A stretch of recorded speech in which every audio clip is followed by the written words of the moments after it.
Okay तो भाई देखो, लास्ट क्लास में तो यार बहुत कुछ हम लोगों ने डिस्कस किया है। बट ये है कि अभी एग्ज़ाम को ध्यान में रखते हुए अब हम लोग वो सारे टॉपिक कवर करेंगे और प्रीवियस ईयर के क्वेश्चन भी कवर करेंगे जो एग्ज़ाम में आए हुए हैं। बात आ रही समझ में? तो हर एक चैप्टर से इम्पॉर्टेंट टॉपिक और उससे रिलेटेड क्वेश्चन और जो भी क्वेश्चन एग्ज़ाम में आए हैं, ये सब कुछ हमें डिस्कस करना है। डन। तो हम स्टार्ट करेंगे वॉल्यूम 2 से, ठीक है ना?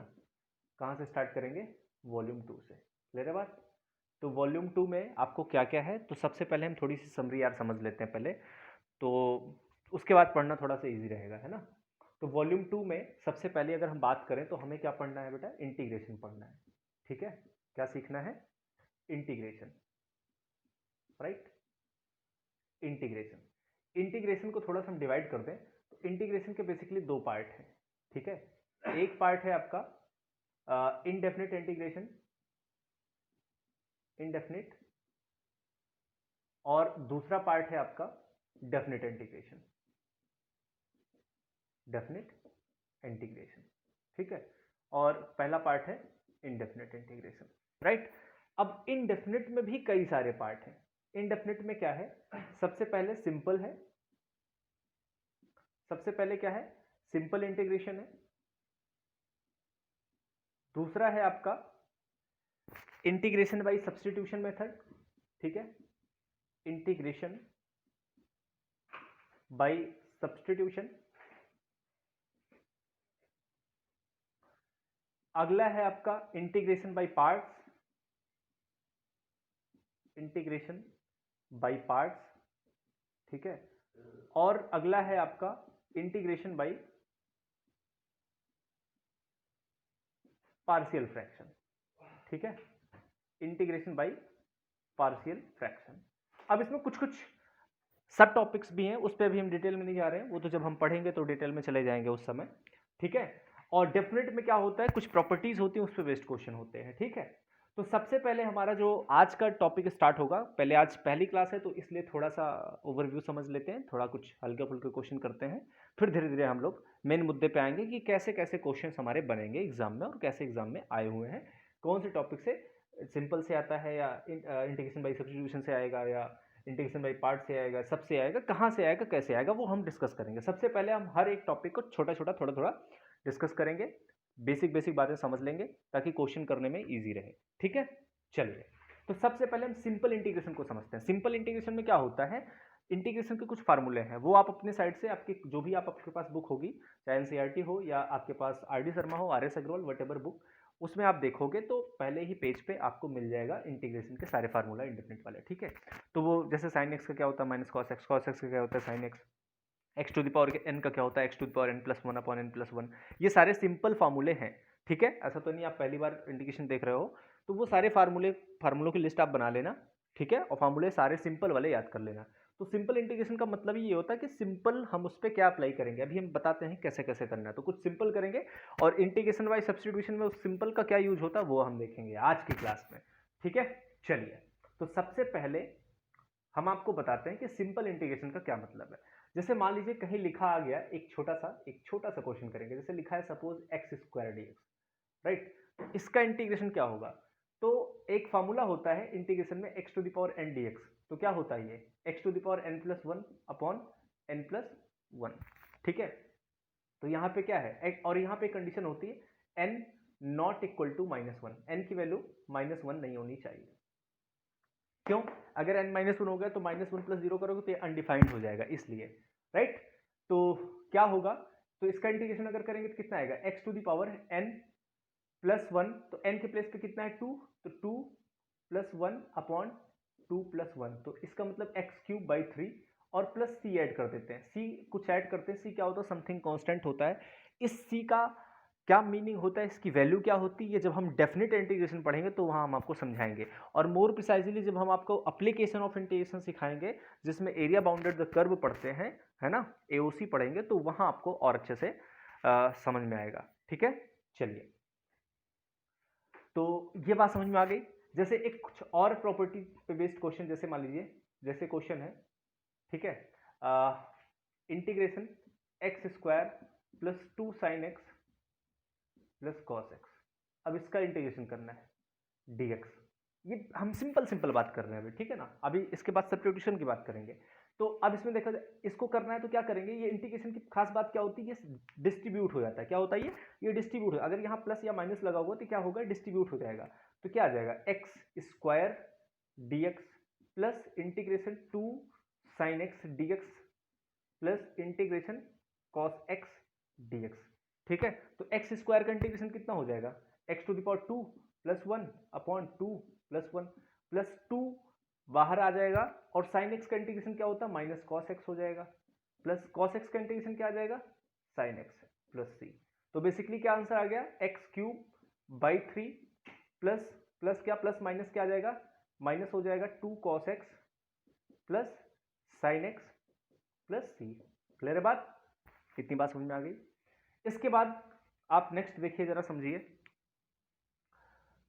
अगर ये देखो सिंपल है, तो सिंपल का मतलब आई थिंक 2 क्वेश्चन में तो समझ में आ गया होगा। सिंपल का सिर्फ इतना मतलब होता है डायरेक्ट फॉर्मूले को अप्लाई करना। सिंपल इंटीग्रेशन का क्या मतलब है, डायरेक्ट आपको फॉर्मूला ही लगाना है। ठीक है, तो फॉर्मूला याद हो तो ऑब्वियस सी बात है, आप उसको लगा दोगे। ठीक, लेकिन अब अगला मुद्दा आता है कि अगर सिंपल, और दूसरी बात ये भी समझ लीजिए, जो इंटीग्रेशन होता है वो डिफरेंशिएशन का जस्ट अपोजिट होता है। ये भी बात आप इसको कहीं दिमाग में रख लेना, इंटीग्रेशन और डिफरेंशिएशन एक दूसरे के क्या है, अपोजिट है। ठीक है, मतलब जैसे साइन एक्स का इंटीग्रेशन क्या होता है, माइनस कॉस एक्स, लेकिन वहाँ कॉस एक्स का डिफरेंशिएशन क्या होता है, माइनस साइन एक्स। तो एक तरीके से क्या है, एक तरीके से क्या होते ही हैं, ठीक है ना, एक दूसरे के अपोजिट। तो ये सिंपल इंटीग्रेशन आपने देखा फॉर्मूले बेस्ड है। अब बात आती है कि इंटीग्रेशन बाय सब्स्टिट्यूशन का क्या मतलब है। ठीक है, ये कुछ यार बेसिक टूल हैं, इसको थोड़ा समझ लेंगे तो हम जब मेन मुद्दे पे आएंगे, क्वेश्चंस को करेंगे, तो आपको थोड़ा इजी लगेगा। अदरवाइज अभी मैं सीधे बड़े बड़े क्वेश्चन स्टार्ट कर दूंगा, तो थोड़ा सा आप जिनको आता है तो ठीक है, नहीं तो फिर जिनको थोड़ी सी है प्रॉब्लम तो वो दिक्कत में आ जाएंगे। ठीक है, तो हमें सबका ध्यान रखना है। तो जैसे मान लीजिए हम बात कर रहे हैं इंटीग्रेशन बाय सब्स्टिट्यूशन का मतलब क्या होता है, उसकी जरूरत क्यों पड़ती है। जैसे मान लीजिए यहाँ पे आ जाए क्वेश्चन कि integration cos 2x, suppose cos 2x dx। अच्छा, हम cos x का इंटीग्रेशन जानते हैं, cos x का इंटीग्रेशन क्या होता है, sin x होता है, ये हम जानते हैं। लेकिन अब यहाँ क्या आ गया, 2x आ गया, तो 2x का तो नहीं पता है। तो जब भी इस तरीके की प्रॉब्लम आती है तो वहां हम सब्स्टिट्यूट करते हैं, जो प्रॉब्लम क्रिएट करता है उसी की वैल्यू हम सब्स्टिट्यूट करते हैं। यहाँ प्रॉब्लम कौन कर रहा है, 2x प्रॉब्लम कर रहा है, तो कंसिडर कर लेंगे let cos 2x is equal to, sorry 2x is equal to t. यहां पे कौन प्रॉब्लम कर रहा था, 2x, तो 2x इक्वल टू टी कर देंगे। अब क्या करेंगे, इसको हम t के रिस्पेक्ट में डिफरेंशिएट कर देंगे, तो differentiate with respect to t, तो कितना आ जाएगा, 2 dx बाई dt, और t का डिफरेंशिएशन 1 आ जाएगा। तो ये कितना हो जाएगा आपका, this is equal to dx is equal to dt by 2 आ जाएगा, कोई प्रॉब्लम नहीं। तो देयरफॉर इंटीग्रेशन क्या आ गया, cos 2x के प्लेस पे कितना आ गया t, और dx के प्लेस पे कितना आ गया dt अपॉन 2। तो 1/2 हम बाहर कर सकते हैं, कांस्टेंट को हम बाहर कर सकते हैं इंटीग्रेशन के, कोई प्रॉब्लम की बात नहीं है। तो 1/2 cos t dt। अब cos t का इंटीग्रेशन t के रेस्पेक्ट में हो रहा है, तो उसका तो इंटीग्रेशन हम जानते ही हैं। तो 1/2 कितना आ जाएगा, cos t का integration sin t plus c। तो 1/2 sin, अब t की वैल्यू कितनी है, 2x है, तो क्या आ जाएगा, 2x प्लस c। क्लियर है बात, तो इजिली हमने इसको सॉल्व कर लिया। तो आई थिंक आपको जो मैंने अभी फ्लो चार्ट बनाया था, तो उसमें लिखा था सिंपल इंटीग्रेशन, उसके बाद लिखा था इंटीग्रेशन बाय सब्स्टिट्यूशन। तो इंटीग्रेशन बाय सब्स्टिट्यूशन का कोई बहुत बड़ा मतलब नहीं है, उसका बस इतना ही मतलब है, हम कब किसी भी फंक्शन में कुछ समथिंग t या कुछ भी लेमडा वाई म्यू, कुछ भी आप जो भी मान करके करना चाहते हैं कर सकते हैं।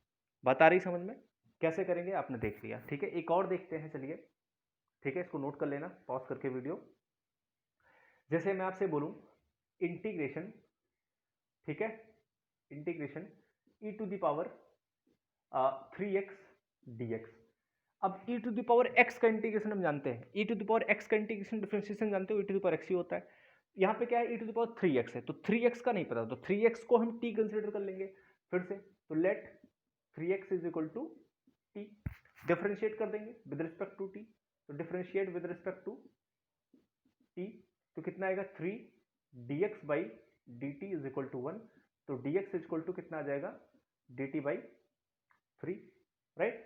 तो कितना आ जाएगा, integration e to the power 3x के प्लेस पे कितना t और dx के प्लेस पे dt बाई 3, तो 1/3 बाहर कर लेंगे तो integration e to the power t dt, तो वो आ जाएगा 1/3 e to the power t का integration e to the power t plus c, तो 1/3 और e to the power t की वैल्यू कितनी है 3x प्लस c। तो आई थिंक अब समझ में और अच्छे से आगे होगा। ठीक है, तो कुल मिलाकर के यार ये समझो कि हमें क्या करना है। सबसे पहले हिस्से में हमें ये देखना है कि इंटीग्रेशन के दो पार्ट, एक डेफिनेट एक इनडेफिनेट। तो इनडेफिनेट हम सबसे पहले स्टार्ट करेंगे। इनडेफिनेट में सबसे पहले सिंपल क्वेश्चंस होते हैं, सिंपल क्वेश्चन सीधे फार्मूला बेस्ड होते हैं जो कि एग्जाम में बहुत ही कम आते हैं। ठीक है, अब यहाँ से मैं एक एक बातें डिफाइन करते जा रहा हूँ कि क्या कब कैसे आएगा। ठीक है, फटाफट बताऊंगा। और दूसरा क्या आता है फिर इंटीग्रेशन बाय सब्स्टिट्यूशन। यहाँ से क्वेश्चन आए हुए हैं एग्जाम में और वो भी 1 मार्क में आए हुए हैं। ठीक है ना, कोई बहुत बड़ा मार्क नहीं आएगा, मतलब 2 या 4 नंबर का नहीं आएगा, एक या बहुत ज़्यादा पूछ लिया 2 नंबर में। वो 2 नंबर के जो क्वेश्चन आएंगे वो आपको थोड़े से अच्छे होंगे। वो अब उनकी वो अच्छे कैसे होंगे वो हम दिखाएंगे जब क्वेश्चन कराएंगे, या कैसे क्वेश्चन आए हुए हैं वो भी डिस्कस करेंगे तब। ठीक है, फिर आएगा आपका इंटीग्रेशन बाय सब्स्टिट्यूशन के बाद आपका इंटीग्रेशन बाय पार्ट्स आएगा, इंटीग्रेशन बाय पार्शियल फ्रैक्शन आएगा, सारी चीज़ें आपको मिलेंगी। ठीक है, और उसके पहले भी कई सारे ऐसे क्वेश्चंस होंगे, कुछ ट्रिग्नोमेट्रिक फंक्शन इन्वॉल्व होगा, कुछ प्रॉपर्टीज इन्वॉल्व होंगी, तो वो उन पे बेस्ड हम कैसे क्वेश्चन को अटेम्प्ट करेंगे, कैसे सॉल्व करेंगे, कुछ टेक्निक भी होगी, आप उस टेक्निक को भी कुछ सीखेंगे। तो आज के लिए इतना ही, आज थोड़ा सा इंट्रो था, बस ये समझाने के लिए था कि आप आज के बाद आपको रेगुलर वीडियोस मिलेंगे। और अभी तक आपने कुछ अगर इंटीग्रेशन में पढ़ रखा है तो उसको जा करके दोबारा से रिवाइजन कर लीजिए, और फार्मूले खास करके फार्मूले सारे रिवाइज कर लीजिए, क्योंकि अगर आपको फार्मूले नहीं आएंगे तो आपको प्रॉब्लम होगी। ठीक है, और रही बात टेक्निक क्या होगी, वो टेक्निक यूज़ करना हम आपको सिखाएंगे, सारे मेथड्स हम बताएंगे। ठीक है, और क्वेश्चन प्रीवियस ईयर में कैसे पूछे गए, कौन से आते हैं, कैसे आएंगे, वो हम दिखा देंगे यहाँ पे। क्लियर, तो आज के लिए इतना ही। और आप शेयर कर दीजिए चैनल को, सब्सक्राइब कर दीजिए, और लोगों से अपने फ्रेंड से, कलीग से, सबसे, और जैसा हो उनको बताइए कि अभी आपको ये मान के चलिए कि एज अ क्रैश बैच हम लेकर के चलेंगे इसको फटाफट, ज़्यादा टाइम नहीं वेस्ट करेंगे इसमें। आज पहली क्लास है तो थोड़ा सा आपको बताना भी था, और वीडियोस आपको लगातार मिलेंगे, बार बार मैं बोल रहा हूँ। और अभी तक नहीं आ पा रहे थे, थोड़ा सा शेड्यूल बिजी था, उसके लिए आई एम वेरी सॉरी। बहुत बार लोगों के मैसेज आए, डिमांड आए, और मैं कुछ भी हो, मैं कैसे भी टाइम मैनेज करूँ, लेकिन आपको वीडियोस मिलेंगे, और as a crash batch type, important question, important topic, सब कुछ क्लियर है बात। तो आप मन लगा करके पढ़ाई करिए और लाइक ज़रूर करें। तब तक के लिए बाय बाय, टेक केयर।